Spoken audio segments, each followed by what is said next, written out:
All right, welcome back or welcome to the Single Track Podcast. I'm your host, Finn Melanson. This is, I think, our 7th edition of the Long Run Archives. I'm joined by my frequent co-host, Brett Hornig. Brett, what is up in the former trail mecca of Ashland, Oregon? I don't know if I'd say former, might still be. It's like still summertime here. It's like almost 90 degrees today, so getting some good late fall javelina training in.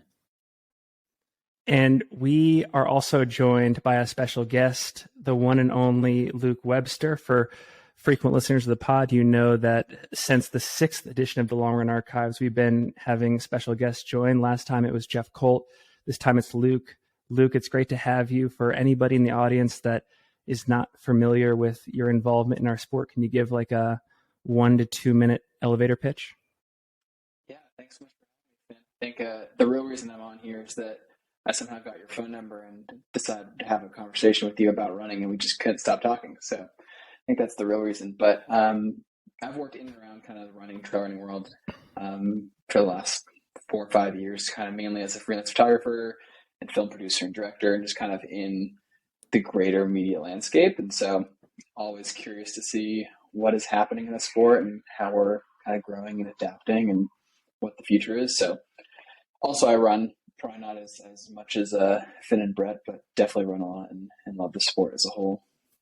And I got to say, I feel like photographers, in addition to doing some of the most important work in our sport, you are privy to some of the most interesting conversations in our sport just by nature of being embedded with the athlete managers, the athletes themselves, anybody else that is working behind the scenes. So for that reason, among others, I think this is going to be an awesome episode. And also, I should say, you supplied all of the topics for this edition. So for that, we are thankful as well. The first one that you gave us is around the Olympics. And I think you said, as a thought experiment, what needs to change in our sport to get us to a place where mountain ultra trail could be considered for, like, let's just say the 2028 games or the 2032 games or at some point in the future. So Luke, you want to kick us off there? What are your thoughts?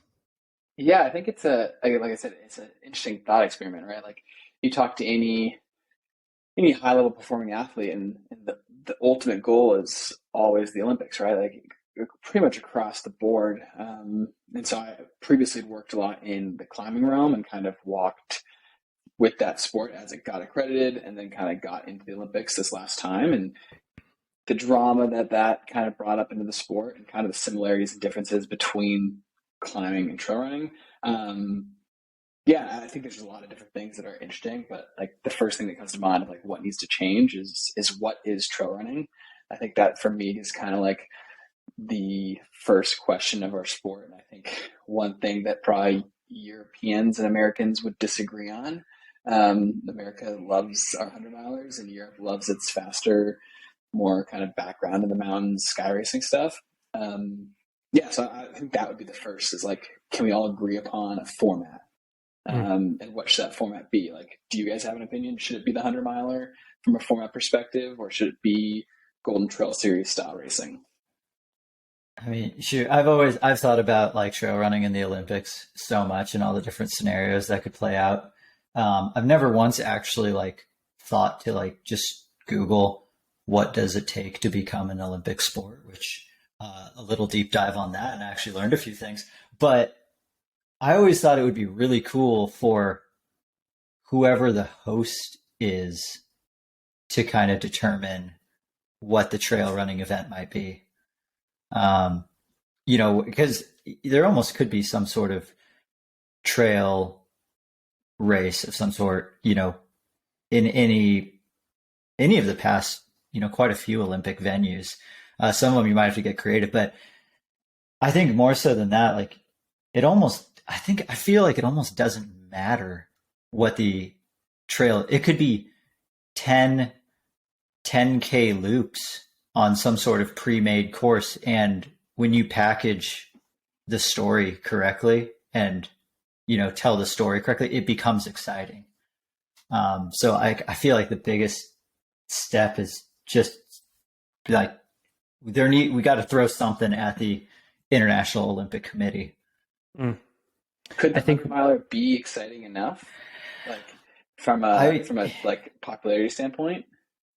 I feel like it could, but probably not in the way that it's current. Like the way that like the Olympics packaged the marathon.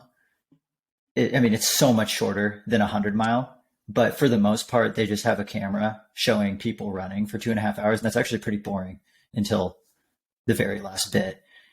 If they did that for 100-mile, like the viewer ratings would be awful.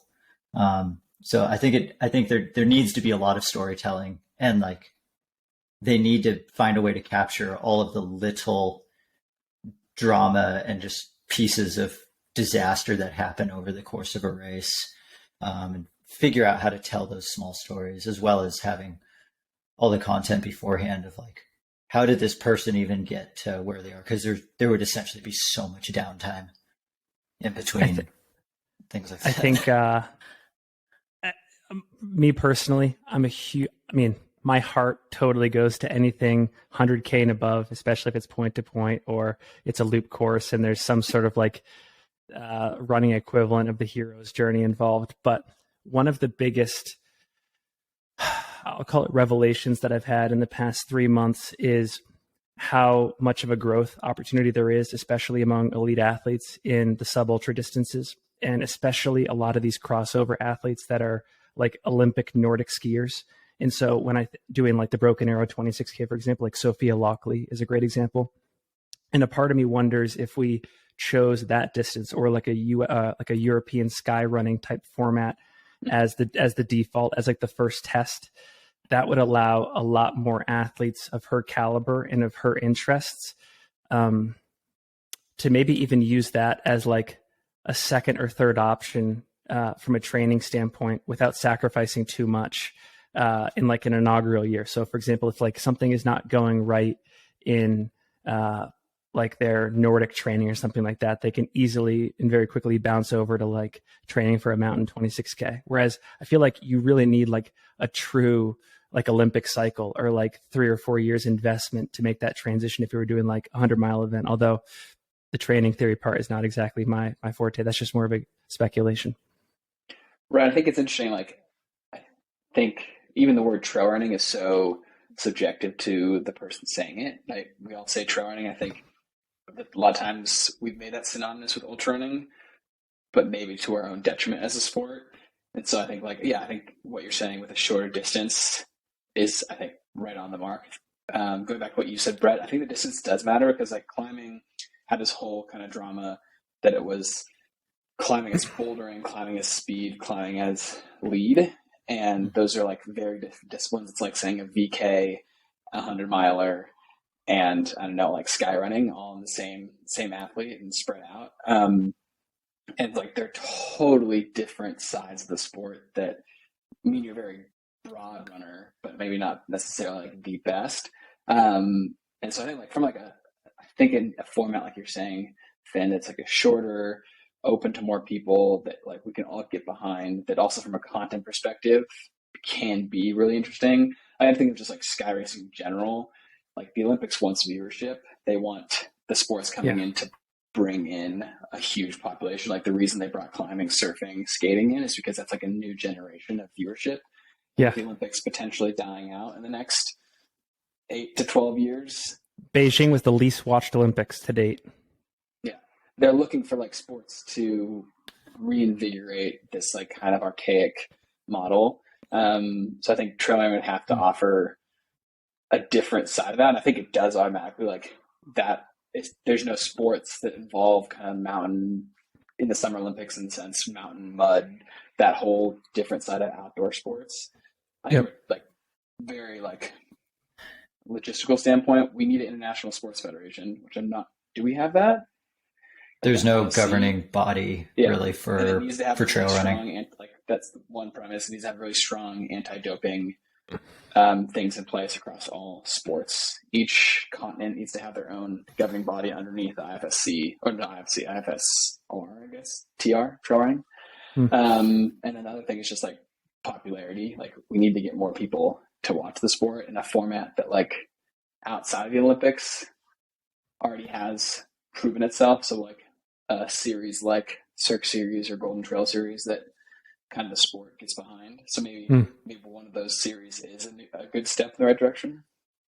I definitely have some thoughts. Like, well, the first, like, just hearing what you're saying, like, even just in packaging the event, I would just call it, like, if there were to say be two, I would have the short mountain race and the long mountain race, because mountain race, that just immediately sounds intriguing and a little bit more extreme than just trail running or trail race or some distance, like 80K trail race. Just short mountain race, long mountain race. And people are like, oh, I would love to go see humans race on a mountain. And, you know, ultimately to capture some, you know, the Olympics is where a lot of people learn about a sport that they've never watched or even thought of in their lives. So, like, that could be a great growth opportunity for trail running, to capture, you know, new viewership. The one thing too that you get from mountain racing is visually very stunning, you know, courses. People will watch, you know, like most fast road marathon courses are the same. It's flat and it goes through a city and then it finishes in front of a big building. Mountain racing, you have this opportunity for, you know, like drones to be capturing runners going along a ridgeline and just showing perhaps maybe the beauty of the area that's hosting the Olympics. Like, there's, I don't know, just, we need to write this letter to the IOC, because apparently that's one of the parts is you need to write a letter to the IOC and at least just kind of pitch to them why it's a beneficial sport. And then it has to get recognized by the IOC, which is the International Olympic Committee. They need to recognize it as a sport. And there's a few guidelines, not too many. I mean, one's like, it can't be like a purely mental sport like chess, or purely mechanical like auto racing. So those aren't sports in the Olympics anymore. And then one of the cool benefits of being recognized by the IOC is your sport now is subject to out of competition random drug testing by, you know, by them, which would actually be like a really huge step forward for trail running in terms of its legitimacy. Because right now it would be very easy to cheat and still run races and not get caught. Like, it would be so easy to do that. One thing I wanted to add here, it's a little bit of a side tangent, but when I think about all of the current opportunities in our sport where individual athletes and teams can rally around what I'll call a geographic anchor, where in this case they're representing a country, but in like other sports, you're representing a city like the Dallas Cowboys or the Los Angeles Lakers or Manchester United.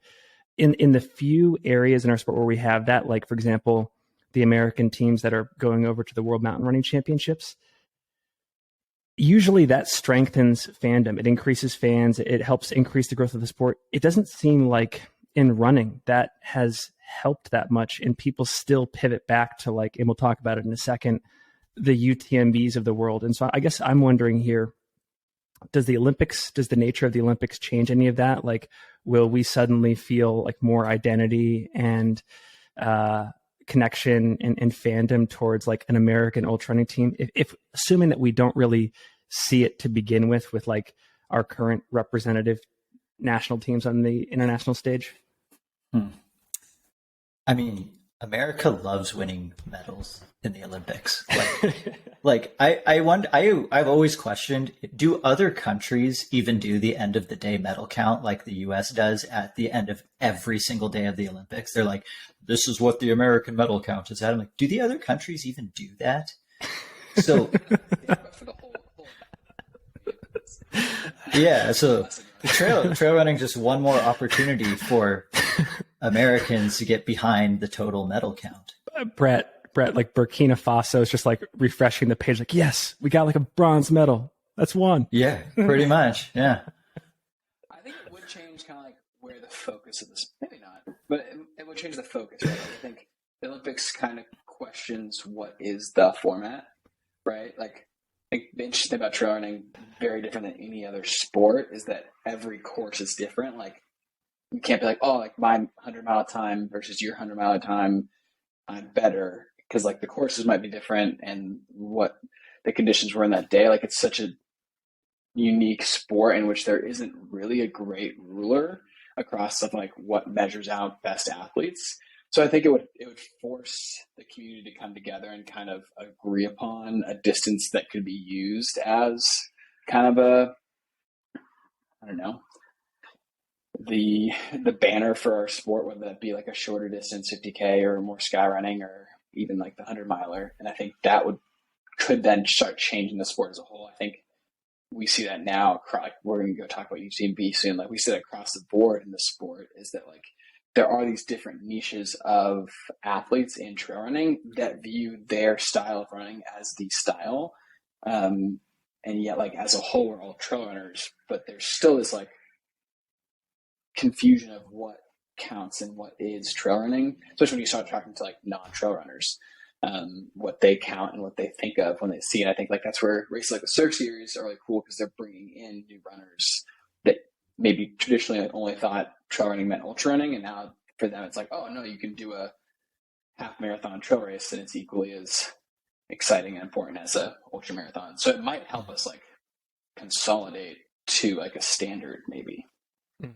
Yeah, which I guess brings up the question of like, is that what the sport of trail running wants or needs? Like, is it better that there might be a committee by, a group of people that maybe know nothing about trail running to be like, okay, the media broadcast wants a 45-minute mountain race and a 2-hour mountain race. That is now mountain running. Like, as trail runners, is that actually what we want? Or maybe our sport is too broad to be in the Olympics and we just need to create our own, which also hasn't really worked that well in creating like a unified set of championships for various distances, which that's been an increasing problem in the last few years. Like, what is the sub ultra championship? What's the VK championship? What's the 100-mile championship? We don't really have that either. So I kind of see various pros and cons of trail running potentially being in the Olympics.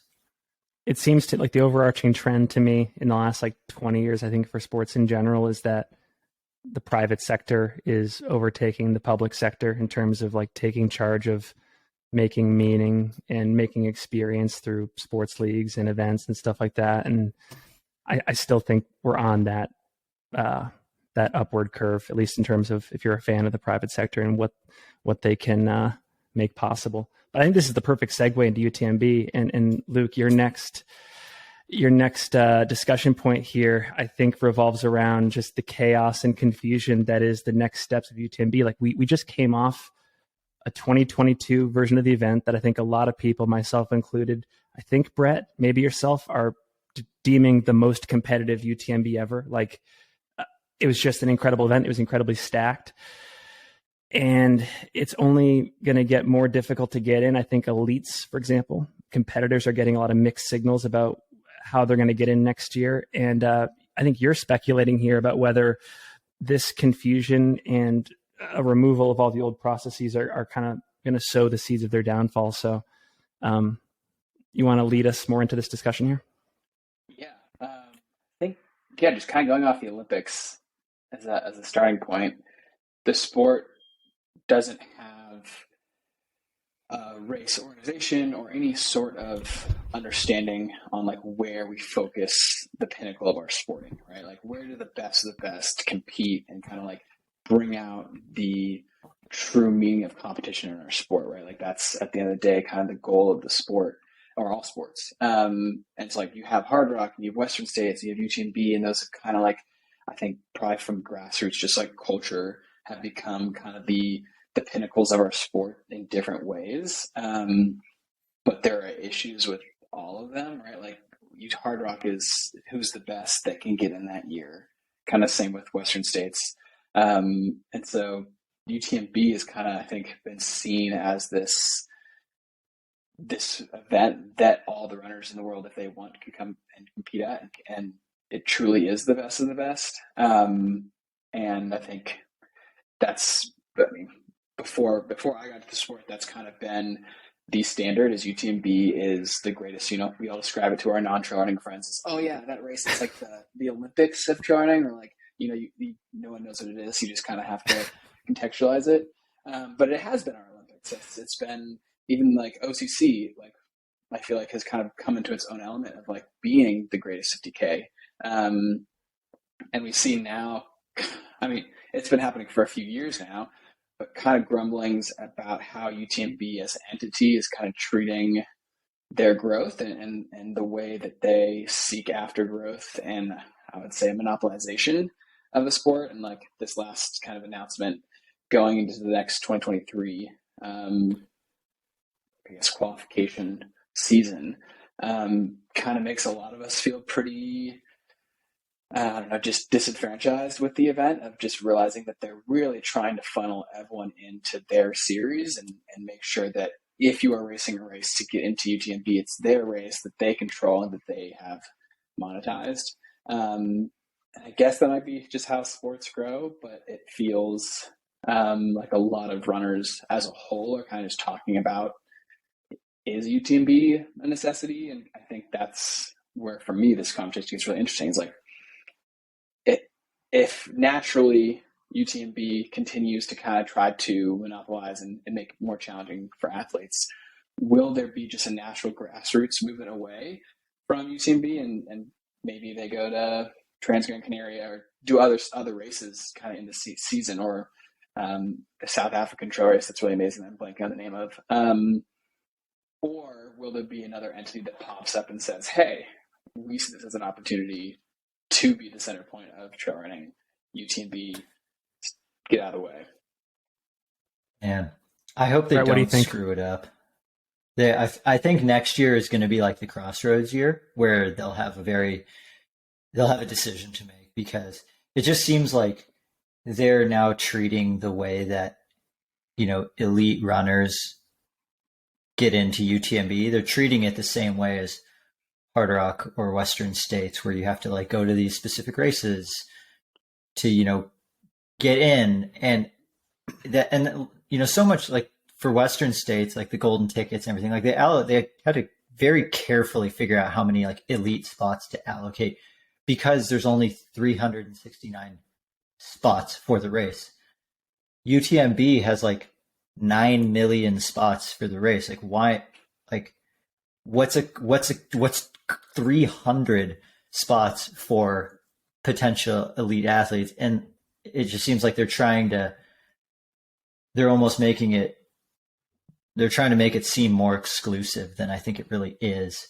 And I don't know if that's really going to change like the very top end, say the top 5 at UTMB, but it might become easier in the next year to 3 years to say be in the top 50 at UTMB, whereas like, this past year being in the top 50 is a big deal. Everyone in that top 50 was like, they all have they're winning races. And with the new qualification system, I don't see how that's going to happen again. And I think, people will notice that. I guess the ultimate question is like, will UTMB care? Because they're still going to sell out their race. Like the lottery is probably just going to continue to get bigger. And I guess the question is like, if it doesn't become a place where all the best mountain runners in the world all come and hang out for a week, how much of a draw to the non-elite is that? To go to Chamonix and like walk around and like see Killian or like, Courtney DeWalter just, walking down the street. Like if you don't get that experience UTMB week anymore, does that discourage people from going? I'll say a couple things. Luke, you said this in the Olympic segment, that there's a lot of confusion about what counts, and I agree. And I would add there's also like hesitation about what counts as well, due to just like the limits of geography and traveling to races. So elites will like make their own meaning at other races like Ultra Trail Cape Town or the World Mountain Running 80K Champs, or like Brett, for example, is going to the Javelina 100 at the end of the year to chase a golden ticket at Western. There's a couple things. I think that these rules make sense like 20 years from now, but they're just doing them too early. So like once there's more geographies represented, regions represented, where like a runner can travel like 30 minutes from their home to go to a qualifying race, that makes sense to me that UTMB would start this funnel. But in the current setup where like if you're in Arizona and you have to travel to like southern Mexico to get in, or up to northern Utah to get in, that seems prohibitive to me. And then the other piece is like just further contributing to the dilution of competition. So like it's a shame that we may never see, for example, the combination of like Tim Tollefson, Jim Walmsley, Hayden Hawks, Killian, Francois, etc., on the same start line. And they may decide from 2023 onward to just go to races that make other sense because they were like shut out of the qualification system. Again, maybe 20 years down the road, when this system is more firmly in place, you have that sort of like 20 to 25 golden ticket equivalent series where the top 3 runners at each UTMB event punch their ticket to Chamonix. But until then, I feel like we're just needlessly diluting the top end of the race. And then we're making it harder for non-elites to like never get in just because they're probably less inclined to travel. So it's a bad situation all around, I think. Yeah, I think my qualms with UTMB is that they are the leader in our sport, right? Like, regardless of like why they got to that position, that I would be very fascinated to like see a case study on how UTMB kind of like captured our focus as a race versus other races. But they are the leader. They're the one of the biggest voices in the sport to decide how it grows, right? We're at this kind of pinnacle in the sport where there's a ton of different ways we can go, and there's a ton of different kind of opportunities and probably pitfalls as well as the sport grows. And I feel like UTMB is not making decisions for the best of the sport, but is making decisions for the best of their own pockets. Yeah. And like that, for me, that's a hard place. And I think maybe it might just be something on my part where I saw them as kind of an altruistic kind of like governing body, and they're not. They're a business. And that, I think, probably as a lot of us as like the true grassroots runner kind of sees races as this kind of third party, innocent like provider that helps us grow the sport. In reality, they're a business. So give them credit for that. But the other part of it is like you're saying, Finn, like competition. You think of like marathon running. The majors are 6 races that everyone agrees upon are the great races. And there's a point system that kind of gets to the best of the best and like how you qualify out of those 6 races. But at the end of the day, if you are a pro runner and you want to race the best of the best, you're going to go to those races. You're not going to go to the Marathon and say you won the Portland Marathon and rah rah. You're going to be like, okay, how did you do at London? How did you do at Boston? And they are different courses, but it's been agreed upon that those are the races. And the beauty of that is, as a pro runner, you could have appearance fees, but regardless of like that, you're almost being invited and drawn in, trying to give like those incentives to bring runners to that race so that your competition is greatest. It feels like our greatest races are almost doing the opposite and pushing out the greatest and saying, hey, we actually don't want to incentivize you to come here. Which I feel like in the US it makes sense because there's restrictions on permitting for that reasoning, and they have to understand the balance of pros versus locals. I personally thought Western States would be a great race if it was only pros, but I know it's a very controversial opinion. And I think UTMB was that place where we got to see F1, who's the best of the best race. And I don't think the current system is kind of allowing that. I kind of secretly hope that they shoot themselves in the foot and still are a great race in years to come, but another race pops up that actually has the heart and soul of the sport and wants what's best to grow as an international body. But that might just be a little bit of a daydream. Yeah, maybe it's not so much that UTMB as a race like has their downfall, but maybe just like a personnel change in the future. Like maybe it just will take the right set of people to, I guess, run the race we want them to. two quick things I wanted to say. The first, if I just had Des Linden on the podcast, who I know both of you know, and she's one of the most influential runners in our sport, and she's making this move into trail running. And I know she was over in Chamonix last year, so I know she knows what all the magic is about over there. And I know she's considering running OCC next year, and she's going to have to jump through XYZ hoops to make it happen. And all I want to say, and maybe I'm shouting this out into the ether, but if the UTMB organization doesn't find a way to get her a spot in that race, they're crazy, because it hurts our sport when someone of her stature and her ability to increase the number of participants in the sport isn't involved. I just can't think of a bigger blunder, at least from like a inclusion of athletes into the race standpoint. So I wanted to say that, and that's probably my hot take for the episode. It's not even that hot in my opinion. And then second, athletes vote. They flat out refused her this year. Wow. So that's an interesting hot take as well. Yeah. You have no UTMB ranking. You're a nobody. So maybe we need to get some visionaries in there that are thinking long term and about growth and positive impact. But the second thing, there's a really important or historically important race that's happening in late November, and that's Ultra Trail Cape Town. It's always had pretty solid fields. Jim and Courtney have won it in recent years, and athletes at the end of the day vote with their feet. You hear the term vote with your dollars. They vote with their feet in our sport. And I think that the number of elite athletes on the starting line of Ultra Trail Cape Town, I think, is going to be really indicative of buy-in for this UTMB system, because there's other competing UTMB qualifier events happening right around the same time.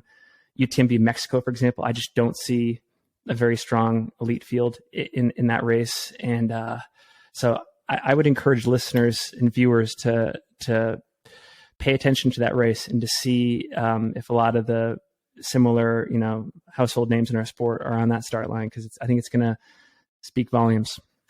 Yeah, a little bigger. You guys if you're an athlete wanting to get to UTMB, go race UTMB Mexico, get a top 10 spot, and get a free entry into UTMB. Is it top 10? Is it top? Yeah, is it top 10? I think it's the World Series, right? Isn't it? The World Series are top 10s, and if it's I thought it was like 3. 2 levels. The top 3 is like for the lower level of UTMBs, and then like there's like the World Series that's top 10. So there's like 2 tiers of races. Okay. The other thing on UTMB I'll say before we need to move on is I think their overall approach to the sport is just hard to not get a bitter taste in your mouth sometimes, like from a media perspective. I'm not sure if people know, but like for a brand to photograph or tell the stories of their athletes at UTMB, they're required to purchase a media pass for their media. And that media pass, I think the bottom bracket's $5,000. So if they wanted to hire me to go shoot the race, not only are they having to pay me for whatever my services are, but they're having to kind of like get that entry level media pass. And I think it goes up, I can't remember, it's $5,000. It goes up to like $5,000 I believe is the lowest, and $20,000 is the highest. And $20,000 you're allowed to like use the UTMB logo in video. But previous year it's changed with like Instagram kind of adapting and changing with reels and stories. But previously video, you'd had to pay like a separate category to do video, and there's been a lot of tension within the media pool about that. And they give different badges for different levels of like buy-in. These aren't sponsors. This is just getting media accreditation. So like that alone is just interesting, because I kind of understand it, because other brands are I don't know, Adidas is capitalizing off of Hoka sponsorship of UTMB and UTMB's work by getting kind of eyes on their athletes through that event. But that's kind of all events. And so it's a really interesting landscape. It doesn't really encourage creatives or media to really have a warm, fuzzy feeling when they're covering the race. Just there's just so many restrictions. And that right there doesn't feel like an entity that wants to bring the most eyes to the sport. It feels like more an entity that wants to make the most money off of those eyes on the sport. Huh. Yeah. Are there other races or events that you've been to that have restrictions or like essentially like licensing fees like that, or is UTMB the only one? It's the one I've seen from road and trail. Other ones, it's like if you're a sponsor, you have to pay. But like my workaround with that is like you get a media accreditation through a media outlet. And then, so if you're shooting for New York Times, then they'll give you a free pass versus, but it's a lower tier. It's not the same tier as a branded pass. But like Western states they might restrict the number of media just because it's a more controlled environment, but there's no. Yeah, because like at the end of the day, even if you're shooting for Adidas at a Hoka event or anything like that, you're still ultimately going to be taking pictures and capturing media at that race, and anything that eventually gets published is still going to be like so-and-so coming up over Grand Col Ferret at UTMB. Like, I guess there's not value in that. One quick thing, the $5,000 price tag, I appreciate the use of like exact numbers there. That blows my mind, because like off the top of my head, I can't think of very many media outlets in our sport, let alone individual creators that could foot that bill. That's very interesting. So that's brands. So like to get a media pass, you apply under an entity. And so usually if you apply like Luke Webster wants to photograph this race because Luke Webster wants to photograph it, you're not going to get an accreditation. So like you have two avenues. It's like find a media house like Iron Far or like Outside or Runner's World, or find a brand. The media journalistic side get free access at a lower tier access. Basically, you get different type of armband. Okay. And the brands get the higher tier, but the brands have to pay. The editorial doesn't. So like Iron Far can still get however many they need because they're not a brand. They're just like a journalistic media entity. But if you're a brand wanting to do it, and so you can definitely do workarounds, like, but in the past they've been strict. That's why you don't see small brands like, I don't know, Innovate or something like that really having much presence unless they kind of cowboy style it and hope not to get caught, which happens. That would be an awesome content series, like cowboy content. Well, then they can find the brand or make it harder on the athletes. So it's usually this kind of weird. It's not official, but if the brand does something bad during UTMB, they can't really like punish the brand, but they can definitely make it challenging for the athletes. So on like a larger brand scale, there's this tons of stuff behind the scenes of like, oh, we decided to cover the public buses. I'm not going to name brands on this one, but cover the public buses in our branding. But the Pilates didn't like that, so it's not. They have no control of the buses. But if we go against their wishes, then they could make it hard for us in future years. So we'll go with what they tell us to do. So it's this whole like interesting landscape of media. Yeah, your boy Scott Jurek should. Yeah, your boy Scott Jurek. Your boy Scott Jurek should make a meme. You know that like it's like the Liam Neeson meme. It's like, you shot photos at our event, and I will find you. I have a particular set of skills. Much. I have a particular set of skills. I won't let you as an elite into next year's event. Oh my gosh. Well, with that said, UTMB is a super special event, and like I think, of course, it has every criteria to be the home of our sport. And like, you finish in 1600th place at UTMB, and you get the same amazing, elative experience as finishing first or second. And I think that's like something that very few races offer. And it has all the potential to be the pinnacle of trail running. I just really hope that they carry that weight well and realize that they do have a lot of power in kind of growing our sport, and they have a lot of power of also like hurting our sport. So yeah, there is a caveat. And what an awesome time this is in our sport, where everything is so consequential. And I feel like once the dust settles on however the UTMB question pans out, things are going to be super standardized, set in stone, et cetera, for like the following 2 to 3 decades. So there's a lot of change making ability, like in the next, I would say 1, 2, 3, 4, 5 years. And then it becomes like a competitor trying to unseat the NFL or the NBA. Like right now, it's like NBA, ABA, and like things are kind of up in the air. But like then it becomes set in stone. So we have the power right now. We don't really need to get into this right now, but the whole conversation of what does Ironman involvement look like, and how is that changing? And I know I've heard and talked to people about what their goals are moving forward and kind of what events they're looking at next. But that's a whole different wormhole to get into, or can of worms to get into, of like how does that impact what UTMB does, and how much of the Ironman involvement is behind the UTMB move to a bigger series, since Ironman and Hoka were working together far before Hoka became a sponsor of UTMB and before Ironman bought UTMB. So let's conversation. Yeah. Well, that's why we'll do that on episode 8 or 9. This is an infinite conversation here at Long Run Archives. Let's talk about media coverage, though. I know that you had this other topic of like what's the best way to cover races, and I know that we've been incessantly talking about live streams the last couple months. But Brett, you want to kick this one off?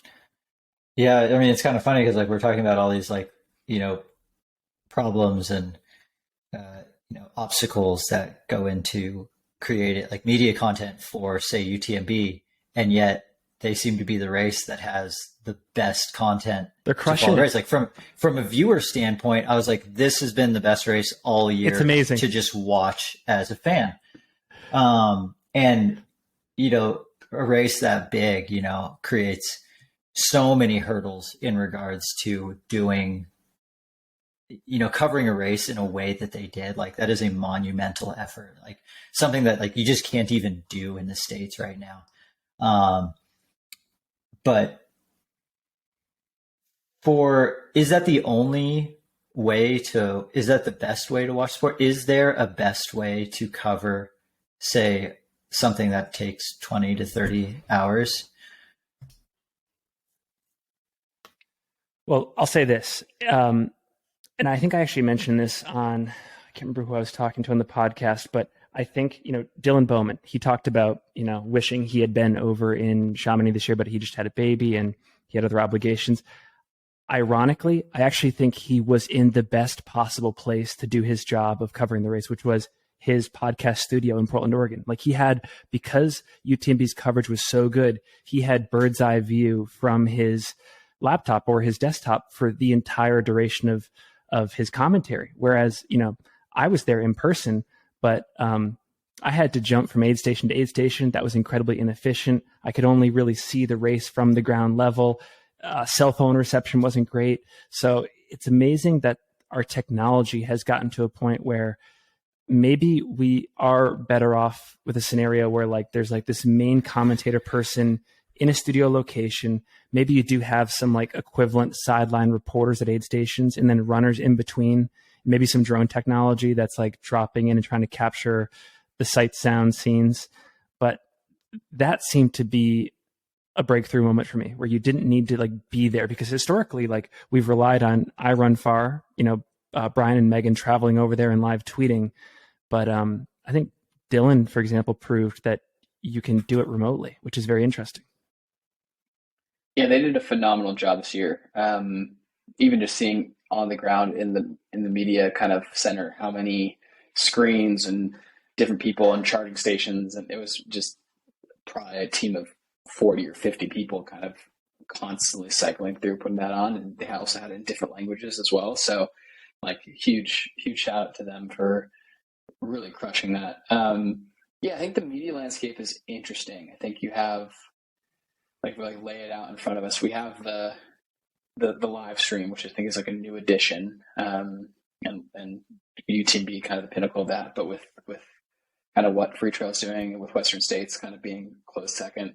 And then you have, I would say this like middle category, which Golden Trail Series, I would say is like doing a really interesting style of media around races that, granted from an American audience, doesn't hit home as much. Like the style of editing they do for their highlights and commentation is not the same as what an American audience like appreciates. It's way more intense Euro, but they do a really good job of kind of covering the event, maybe they're live isn't as good, but they're doing these highlight reels where it's like you missed the soccer game, you can go and watch how Chelsea beat Milan today, and like watch that in a really beautiful 10-minute piece. And I think that's the style that Golden Trail Series has done, which is honestly for a lot of people probably the most digestible form of race coverage. And then kind of like you were saying, Finn, you kind of go down the, I guess, production value, and you have kind of people, I don't know who else does this, like Sean Hayworth, who goes to races and covers it with his Instagram story and captures it, and kind of maybe not on the motion side, but on an information side. Iron Farr has kind of been the gold standard in information. Like even now, like this year at Hard Rock and at Western States, we were all still checking their information and trying to be like, even Dylan and Corinne were checking their information to kind of be like, okay, Megan says this, we're seeing this. So you kind of have this really interesting, from a live coverage standpoint, spectrum. And I don't really know what the future is. I think live stream is a very great medium for the ultra nerds, us, but it's not great for the people who are getting into the sport. Very few people are going to sit down for 24 hours and watch it. So then the highlight reel is kind of the key part. I think Iron Farr and the greater media landscape is something that I'm really interested in as someone working in the freelance space, is like, who is going to lead the voice of trail running from like a content standpoint, right? Like we had Trail Runner Magazine, we still have Trail Runner Magazine, sorry. We have like the Ultra Runner Magazine, Ultra Magazine, you have Iron Farr, you have Free Trail, and kind of that landscape is really interesting. I think there still stands to be one home for trail running. I think Trail Runner, in my opinion, used to be really good. With the outside purchase and outside kind of being maybe on the rocks, might not be the place where we get that anymore. I think Iron Farr is still the premium of information. I don't think they're necessarily going to last in their current form too much longer as a home, unless they can really kind of grow their kind of offerings. And so then it leaves like people like Free Trail or podcasts and people like you, Finn, of like, okay, who is going to kind of own the culture side of our sport? Who's going to own where you go when you want to look at like how many pre-race interviews are there? There's kind of hundreds. And so like, who's going to own that? And kind of with that, is there going to be a home for culture on the media side? And who will it be? Any thoughts, Brett? That was a lot, sorry. Yeah, No, I mean, no. yeah, it's funny. Like even as like a true ultra running nerd and student of the sport, I only have so many weeks or weekends in a year where I can sit down and watch a 24-hour live stream. Like it just like I'll do it for like, Western States or UTMB, or like I'll pick two, and perhaps that's just coming into the sport at the height of Iron Farr and the way they paint the picture of the race on Twitter. But I love that because I can I can turn off all Twitter notifications except for Iron Farr and go about my day. And whenever my phone chimes my Iron Farr ringtone, I'm just like, ooh, I can just catch a quick update of the race and then keep painting that picture in my head. They include pictures. They're there. They're like, oh, so-and-so looks like shit. So-and-so looks great. Like, that's almost enough like stimulus for me. And I see opportunities where that package can grow. I mean, like ESPN and NBC, they're able to cut together an entire first half highlight reel for a football game.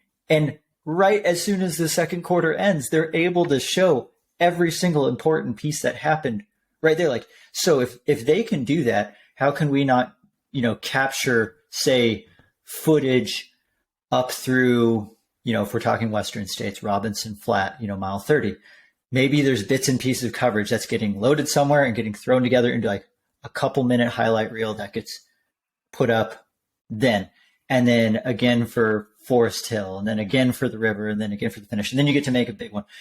There's something that's nearly happening live then, because, it's not like you watch your football game on Sunday and you don't see the highlights for the game until next week. You see the highlights while you're watching the game. If I see that being potentially a really cool next step for the person that wants to follow the race, but not be completely 100% attentive for 30 hours. I freaking love that idea. I think we talked about that, Brett. You and I, you might have even brought it up in like Long Run Archives number 2, because we were talking about the Cocodona 250 and how we would love to have like that summary nightly recap, like the Hunger Games type thing. Yeah, I think that's brilliant. I think another version too is like if you're a fan of the NFL, they have this thing called Red Zone, where anytime a team is in the red zone, like within the 10-yard line of the end zone, they just immediately cut to that game and you watch ostensibly the most exciting part of the match.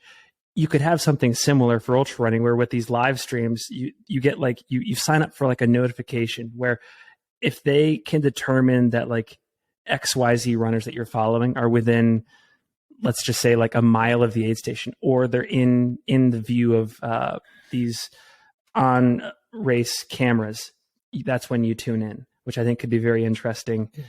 Sorry, go ahead, Brett. With GPS, we have the technology for that.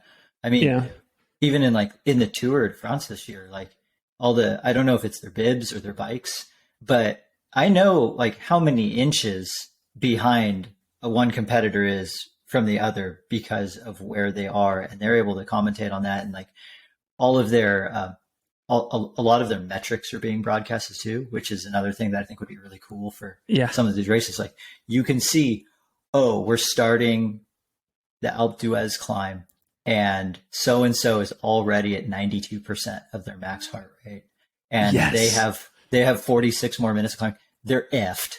And as a viewer, being able to just see that gauge and that limiter, like that would be really cool, because some runners just have really good poker faces where they might feel like hell, but you'd never know. But if, say, their heart rate was being broadcasted, you could see like, oh my gosh, like Finn, you got to keep pressing on Luke because he's about to pop. But like, you don't know that, but we can tell. Like, we're like, it's so close. Like, come on. I could get behind that. And I know, Luke, you're probably going to say something. I got to say one more thing.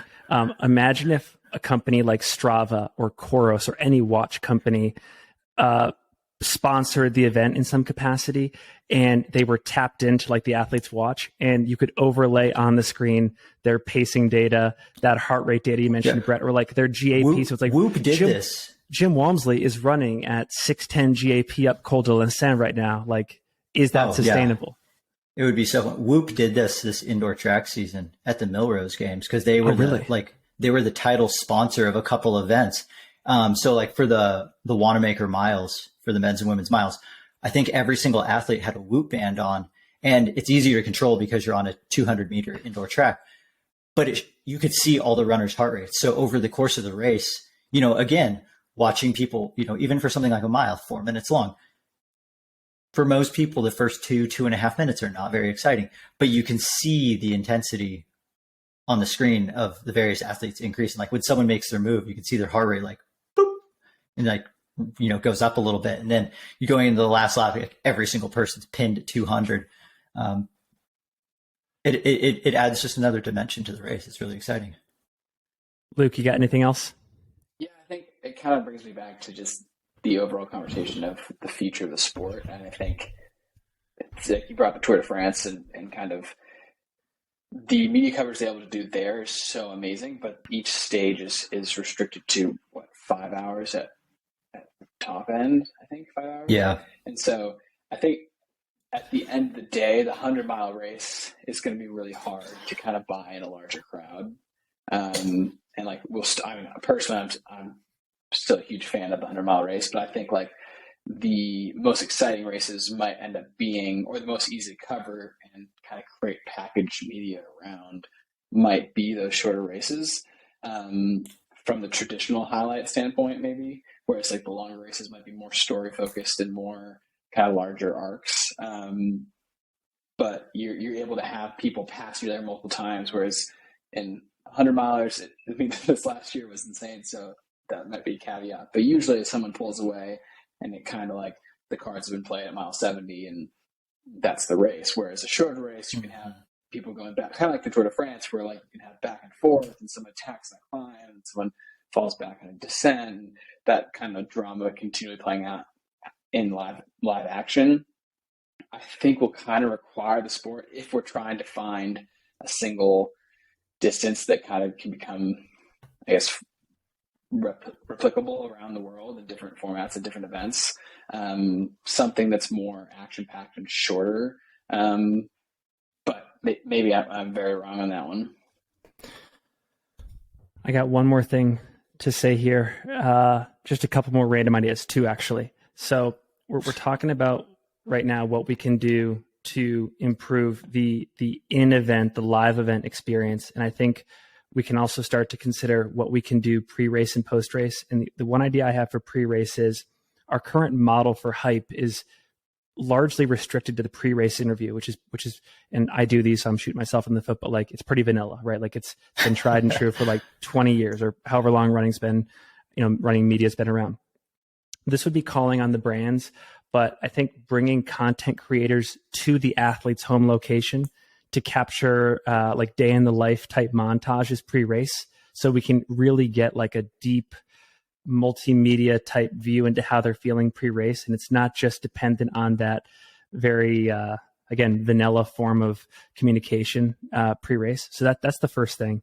And then second, I want to see more post-race stuff, especially a memorializing of the most important moments in our sports. So like, for example, documentaries of athletes recounting like the 2017 UTMB or the 2022 UTMB. And like, we get really into their minds about like what it was like. Like, I would love to know like how Tom Evans felt when he was passing Jim Walmsley on that final climb of UTMB this year, or like Katie Scheid and Marianne Hogan going, back and forth. Like, we do that in other sports, and I'd love to see that. So those are just two more things. Okay, I'll add one more. It has been interesting to see the brands kind of come into this space, and I think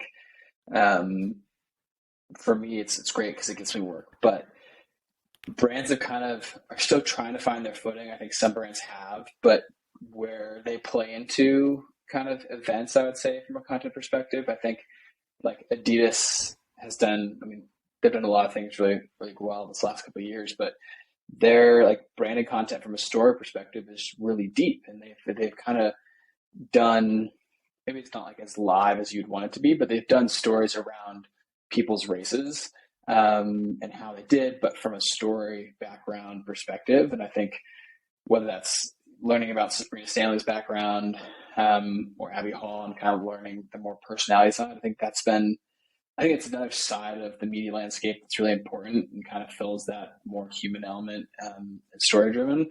But brands are moving into kind of trying to figure out how they capitalize off races, right? Whether that's from a social media, whether that's from storytelling, whether that's from their own kind of quasi live coverage and updates of kind of like, I think that's for me the big question is like, who is going to own the megaphone of trail running, right? Like, yeah, at Western States, you want to find out right away how someone's doing or how the race is going.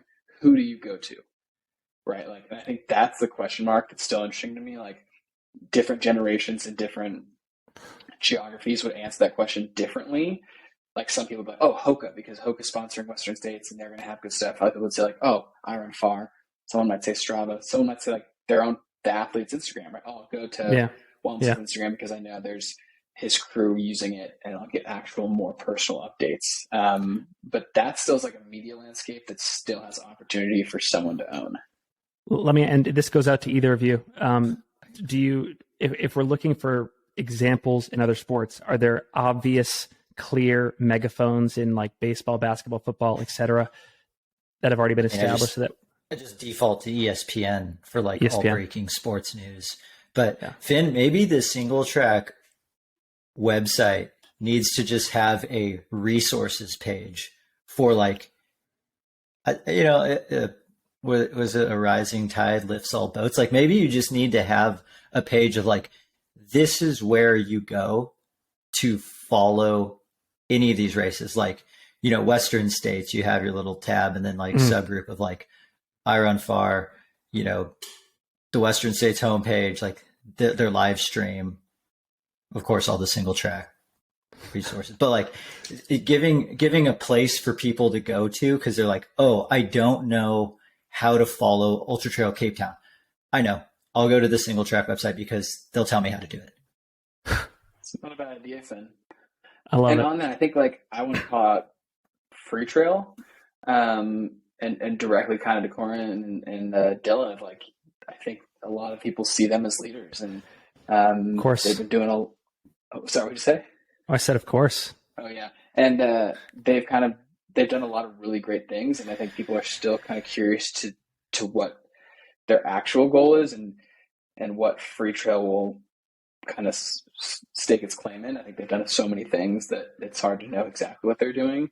But I think with the direction that Outside's going, and the publications they own, and that probably not existing in the same form in a few years, I think Free Trail is in like a really great space to either consolidate and kind of work with Iron Far and work with people like you to kind of like bring kind of media, maybe not under one roof, but at least kind of like working together to kind of highlight the sport. But yeah, I'd love to see them or someone like them kind of we are the home of trail running culture and racing and athletes, and anything you want to go to learn about the sport from like a culture perspective, that's where you go.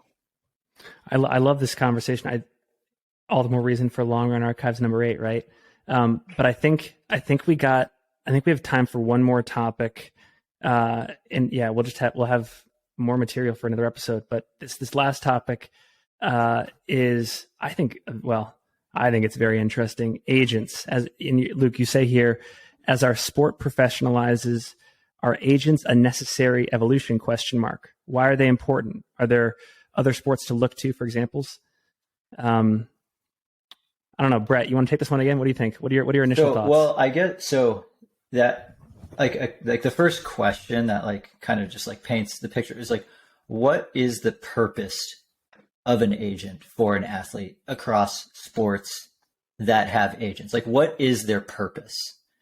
I mean, I think I have the answer. Like, Luke, are you able to answer that, or Finn, perhaps better than me? First off, what's your working definition? Well, it seems like from what I've just seen that you would get an agent to create opportunities for you as an athlete, because you're trying hard enough as it is to just become the best at whatever it is that you're doing, to then have to go and pitch yourself to all these brands and convince them what your value is. That's just way too much to put on an athlete for something like the NFL. Like, and I don't know, it seems almost more beneficial for you as an athlete to have someone else pitch you and talk you up. And then that ultimately creates opportunities. Like in track and field, one of the biggest reasons why someone might have an agent is to create race opportunities. Like, it's very hard to get a spot on like the Diamond League circuit, which is, the most competitive track circuit in the world. And a lot of that's very political. Now, like, you better make sure you hire this agent because you want to race these races because they are very in with these meet directors and will be able to kind of push you in. I don't really see the sport of trail running having that issue very much. Like, if you want to get into a race, you either just go sign up or email the race director and they get you in. So I guess my question is, like, UTMB hoops. Yeah, or like, jump through all the UTMB hoops, which, if once we figure out what those are, I'll tell anyone what they are. I'm not going to keep that a secret. So I guess the question is, like, what opportunities for trail runners could an agent provide at this point? Or, does that even exist? Well, I can offer a few thoughts here. I think this, by the way, I'll preface this by saying I think it's a totally fair assessment just based on the current state of our sport and what opportunities are there. But I think when most runners think of trail running agents, they immediately go to how much it's going to hurt them financially, because, even if you're like a middle tier elite runner, like if you get offered like a $20,000 or $30,000 per year contract, that's that's pretty significant. And so if an agent is a part of that equation, they're immediately taking like 10, 15, 20% cut. And that's multiple thousands of dollars on already not that much. So they probably think, I can't afford it. And like an agent just doesn't have a place in the conversation until like there's just more money in the sport. But I think there's this new generation of agents in the sport. I've actually been talking with a few recently, just actually podcasted with one of them, Tyler from Surveyor Sports Management. They provide more value than just getting athletes through the negotiation process and making sure they get a fair shake and a fair deal.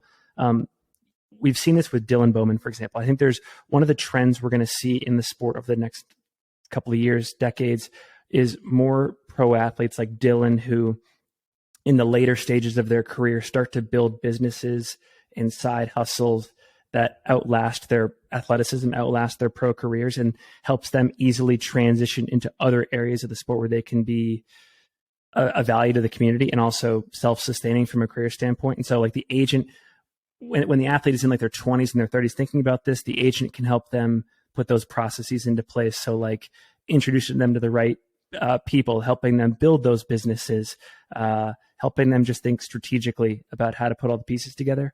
So I think if an athlete is just thinking purely in the short term, like how can they help me negotiate this contract, it might not be worth it. But if you plan to be in the sport infinitely, I think it's immensely worth it. Again, especially as we see this trend of athletes thinking more long-term about what they want to do in the sport, it's going to be huge. And I think looking at Dylan is a great example. I think be on the lookout for Kat Bradley. I think she's starting to do a bunch of interesting stuff in the space, like building a lot of like media related stuff. Corinne, Killian. So very interesting.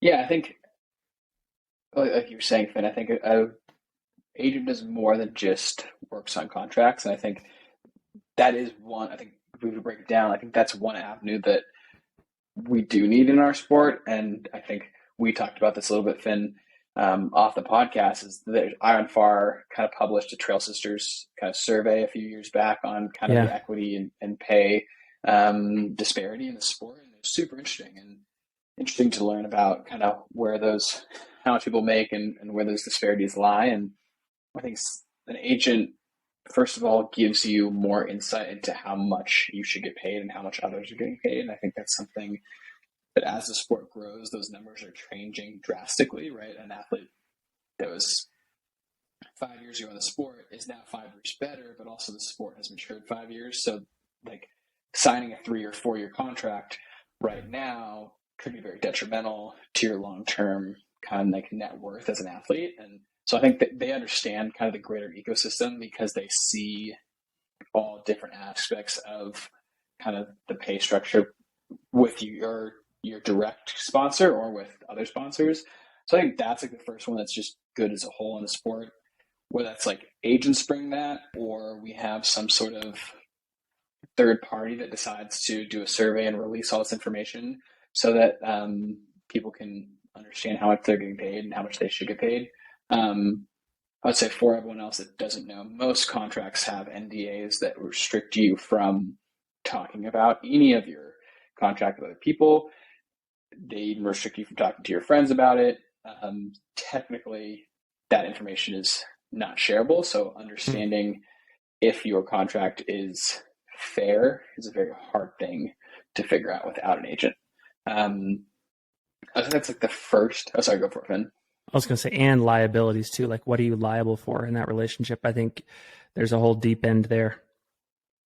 Yeah. And yeah, totally. You talked with a lot of these. It's so hard to know too. Like, there's so many up and coming trail runners who like deserve to have a sponsor or a contract, but have no idea. Like, if I approach a company and like pitch myself to them and I do a good job of that, and then they're like, okay, what do you want?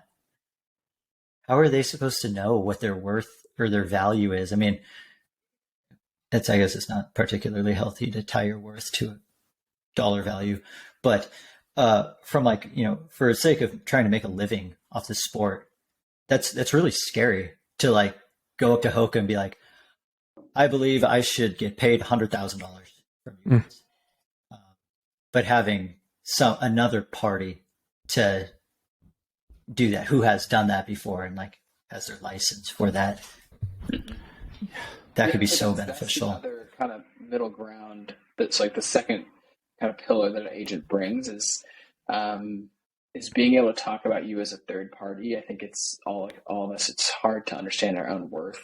Whether that's from like a humility side or just like we don't know. And so an agent's able to be like, no, I'm going to speak with this brand in a very professional way about what you're worth.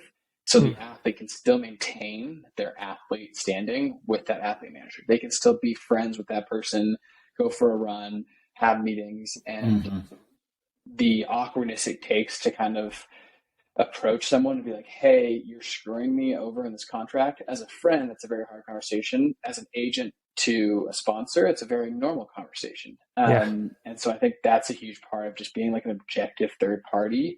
And in that, I think a good agent understands what you bring to a brand outside of performance, right? Like our media landscape's changing, our athlete landscape's changing.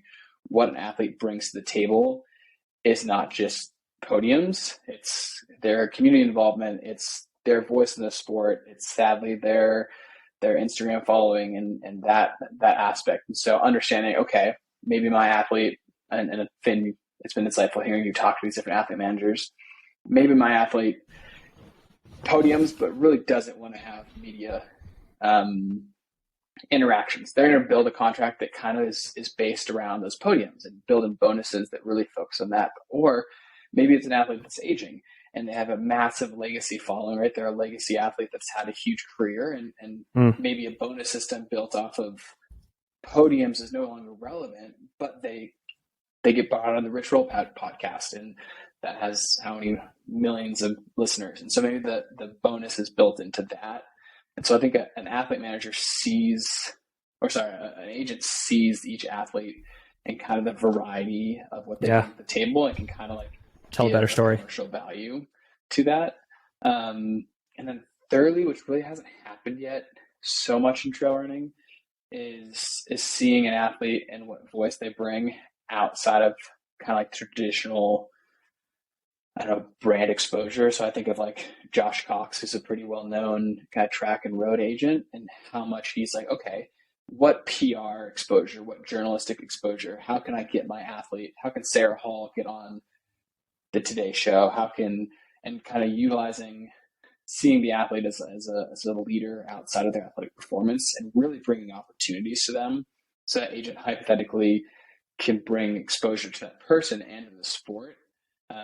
Like I think about like Courtney or Killian, if their agent were able to like get them outside of just the sports media, right? Like approach Red Bull and be like, hey, do you guys want to do a profile piece on my athlete? Here's the access.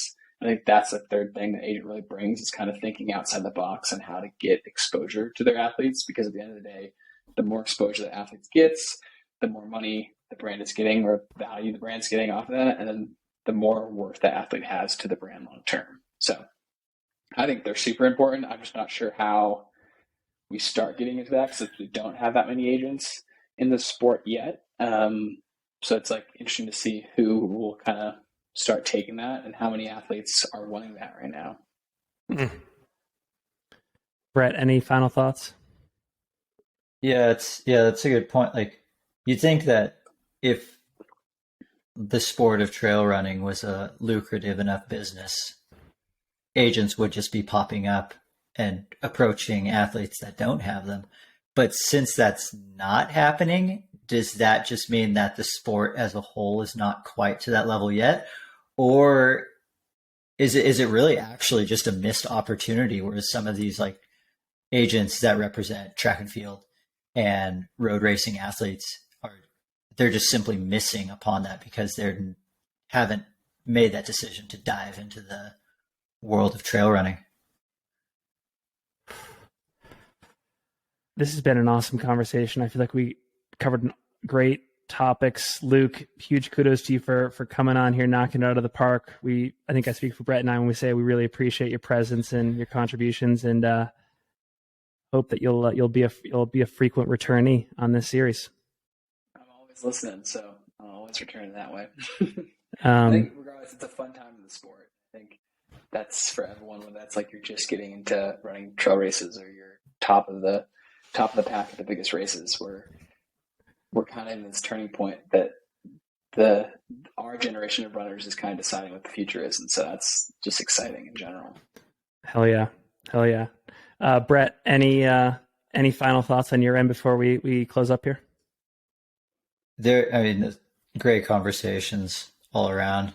It's been a lot of fun. I already can't wait for the next episode. I mean, there's, like you said, there's an infinite amount of conversation in this avenue of fiction and non-fictional debate of trail and ultra running. I gotta give the audience a little bit of a preview. Brett, I know you're aware. Danny Marino had this awesome Instagram post a couple of days ago where she proposed, and Luke, yeah, you saw it too. She proposed this idea of a battle of the brands, where essentially you take each brand stable of athletes, you plug them into their best performing race distances, and you have just like a face off. And we're working on scheduling a future Long Run Archives episode where Danny comes on and we sort of like live draft these teams and explain our whys, and we see how it all plays out. So we're always thinking of new ways to shake up the Long Run Archives, and I think that could be a fun one. Yeah, definitely. And for anyone who's made it this far in this episode, which I'm assuming is everybody, everybody who would ever drop off. What do you want to see in Battle of the Brands? Like, yeah, go check out Danny Moreno's post.